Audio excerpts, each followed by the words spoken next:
Geopolitik Indonesia disusun oleh Anna Maria Sondegau, Iflahatun Nasihin, Muhammad Wahdanugraha, Nawang Wulan, dan Rizka Sucia dari D3 TLM kelas 1B. Yang pertama ada pendahuluan. Geopolitik mengkaji makna strategis dan politis suatu wilayah geografi yang mencangkup lokasi, luas, serta sumber daya alam wilayah tersebut. Geopolitik mempunyai 4 unsur yang membangun, yaitu keadaan geografis, politik, dan strategi, hubungan timbal balik antara geografi dan politik, serta unsur kebijaksanaan.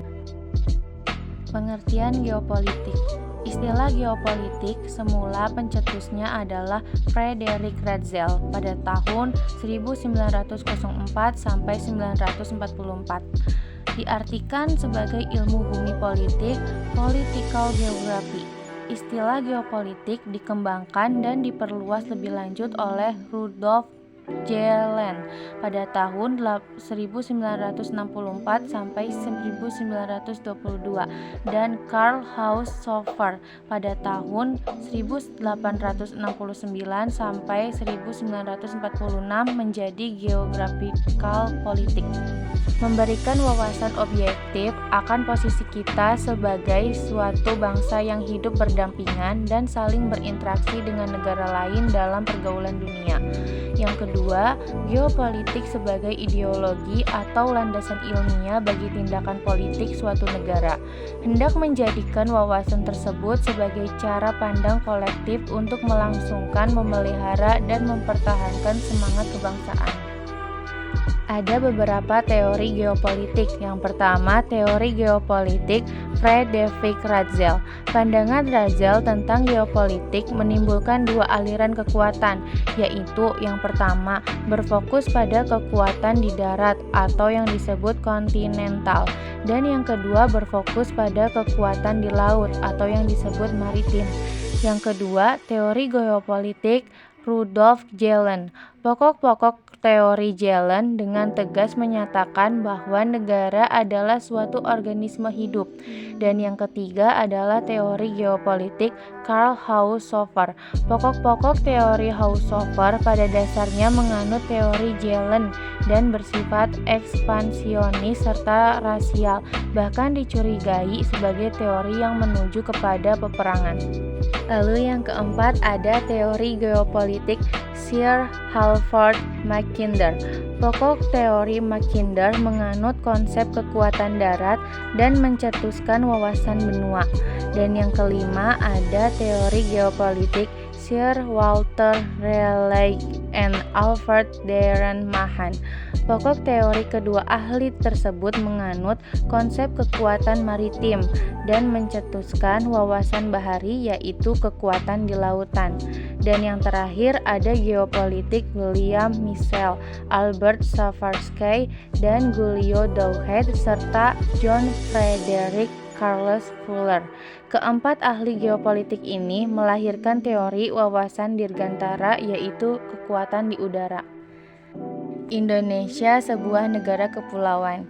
Batas laut teritorial yang bermaktub dalam Ordonansi 1939 itu membagi wilayah daratan Indonesia dalam bagian-bagian terpisah dengan teritorialnya sendiri-sendiri. Pemerintah Indonesia menyadari bahwa ketentuan Ordonansi 1939 tidak sesuai dengan kepentingan bangsa Indonesia. Oleh karena itu, pada tanggal 13 Desember 1957, pemerintah Indonesia mengeluarkan pengumuman mengenai wilayah perairan Indonesia yang kemudian dikenal sebagai Deklarasi Juanda. Deklarasi Juanda menyatakan bahwa yang pertama, bahwa bentuk geografi Indonesia sebagai suatu negara kepulauan memiliki sifat dan corak tersendiri. Yang kedua, bahwa menurut sejarah sejak dulu kala kepulauan Indonesia merupakan satu kesatuan. Yang ketiga, bahwa batas laut teritorial yang termaktub dalam Ordonansi 1939 memecah keutuhan teritorial Indonesia karena membagi wilayah daratan Indonesia ke dalam bagian-bagian terpisah dengan teritorialnya sendiri-sendiri. Wawasan Nusantara.